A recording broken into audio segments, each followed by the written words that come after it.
Bapak, Ibu, dan saudara-saudari yang dikasihi Tuhan Yesus Kristus, selamat pagi dan shalom. Betapa bahagianya kita pada saat ini masih diberi kesempatan untuk menikmati hari pemberian Tuhan. Pagi hari ini sebelum kita beraktivitas, mari mengawalinya dengan bersaat teduh sejenak sebagai dasar kekuatan sepanjang hari ini. Sebelum membaca dan merenungkan firman Tuhan, mari kita memohon pimpinan Tuhan di dalam doa. Mari kita berdoa.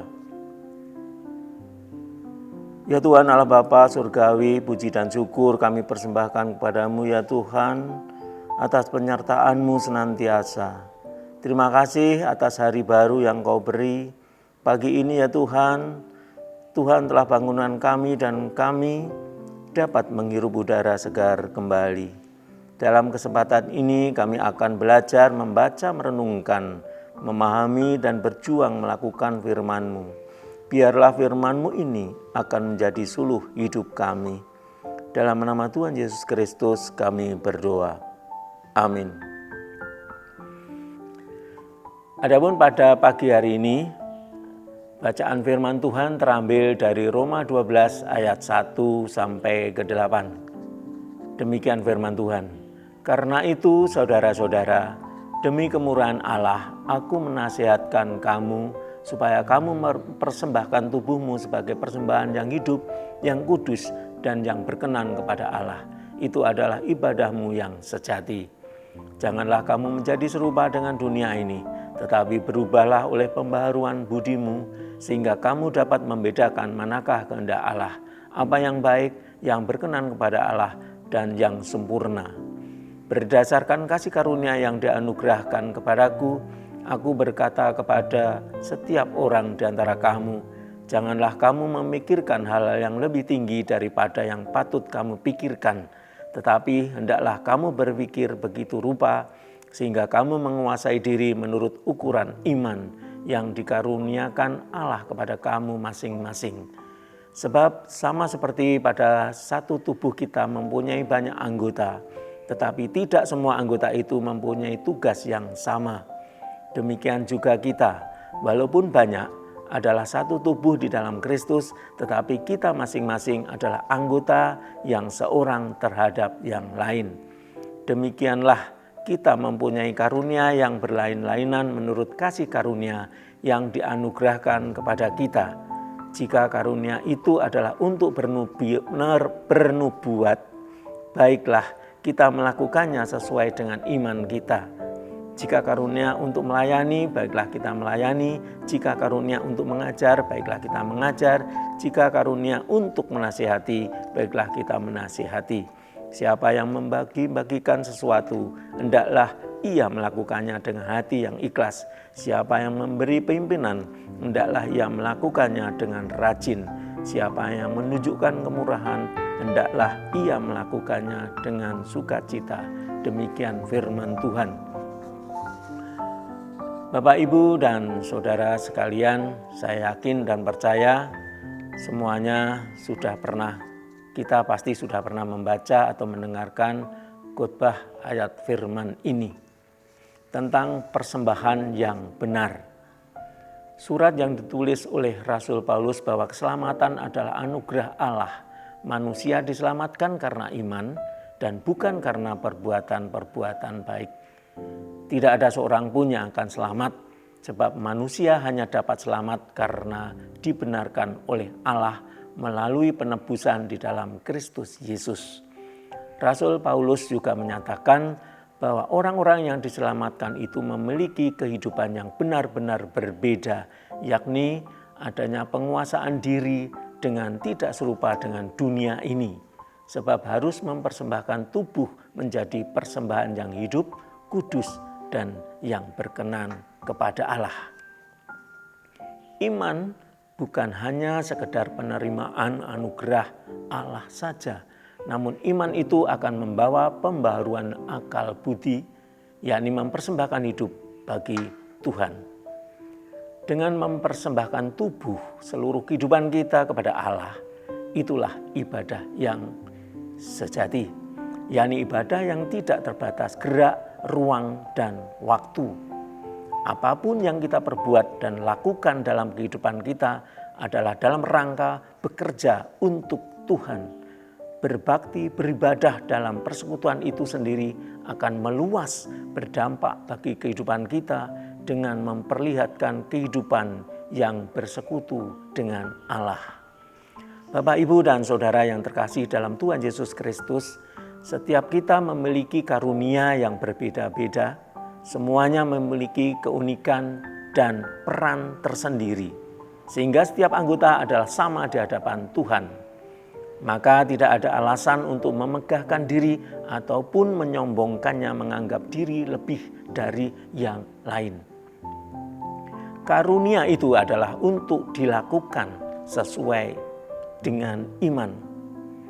Tuhan karuniakan berbagai bakat dan kemampuan yang berbeda-beda pada diri kita. Dan karunia itu diberikan bukan untuk disimpan ataupun dinikmati sendiri, namun Tuhan memberikannya supaya dapat dipergunakan untuk saling menolong dan membantu. Maka kita mempersembahkan hidup kita menjadi persembahan yang hidup, kudus, dan yang berkenan kepada Tuhan. Kita melakukan yang terbaik kepada Tuhan sesuai dengan karunia yang diberikan kepada kita. Apapun yang kita lakukan dalam kehidupan kita adalah bekerja dan berbuat untuk Tuhan dan bukan untuk manusia. Jika karunia diberikan Tuhan untuk melayani, mari kita lakukan itu dengan penuh tanggung jawab. Jika karunia diberikan untuk bersaksi, mari kita lakukan itu dengan baik. Jika karunia diberikan untuk menasihati, mari kita melakukan sesuai dengan kehendak Tuhan. Jadi di antara semua karunia yang diberikan Tuhan kepada kita, tidak ada yang lebih tinggi dan lebih rendah, tapi semuanya saling membutuhkan dan melengkapi. Oleh karena itu, orang percaya tidaklah boleh menganggap dirinya lebih hebat, lebih baik dari orang lain. Dalam setiap pekerjaan yang kita lakukan, memang selalu ada saja yang namanya hambatan dan tantangan. Disinilah kita juga akan dikuatkan untuk mampu menghadapi semuanya. Sebab kita berbuat adalah untuk Tuhan. Jika kita bekerja dan berbuat apapun itu, jika kita melakukannya untuk manusia, pasti akan putus asa dan mundur ketika ada halangan dan tantangan. Namun, karena kita melakukan segala sesuatu adalah untuk Tuhan, itulah ibadah yang sejati. Semuanya adalah untuk kemuliaan Tuhan. Memang, Bapak, Ibu, dan Saudara sekalian, Tuhan tidak melarang kita untuk menikmati ciptaannya dan menikmati perkembangan zaman. Namun Tuhan menghendaki supaya ciptaan dan zaman tetap berada di bawah kendali iman kita. Sehingga bagaimanapun indahnya ciptaan itu dan sepesat apapun perkembangan zaman itu tidak mampu mengubah iman percaya kita kepada Tuhan Yesus Kristus. Kita dituntut untuk tampil beda di hadapan dunia. Tampil beda artinya ketika banyak orang mengejar keinginannya dengan caranya sendiri, maka kita akan mengejar impian dan keinginan kita dengan cara Tuhan. Maka hasil apapun yang kita peroleh, iman kita mengatakan bahwa Tuhan turut campur tangan dalam hasil itu, sehingga kita mampu mengucap syukur kepadanya. Tuhan memberi kita anugerah dan talenta masing-masing seturut dengan kemampuan dan iman kita kepadanya. Ketika Paulus menggunakan talenta atau karunia itu untuk kepentingan bersama, maka hal yang sama seharusnya juga kita lakukan. Kita akui bahwa apapun yang menjadi kelebihan kita itu adalah bersumber dari Tuhan kita Yesus Kristus dan akan kita gunakan juga untuk kemuliaannya. Setiap orang punya kelebihannya masing-masing. Maka kita sebagai orang yang dipersatukan di dalam Yesus Kristus hendaknya memiliki kesatuan hati, menggunakan anugerah itu untuk kepentingan bersama dan Tuhan menjadi kepala yang mengatur kita dalam usaha saling melengkapi. Ketika kita memiliki pemahaman yang demikian, berarti kita telah menunjukkan bahwa kita telah mengalami pembaruan hidup dan akal budi di dalam Tuhan. Kiranya kita yang telah diperbarui di dalam Tuhan mampu menunjukkan kualitas iman di hadapan Tuhan dan sesama kita manusia. Tuhan Yesus memberkati. Amin. Demikian renungan pagi pada saat ini.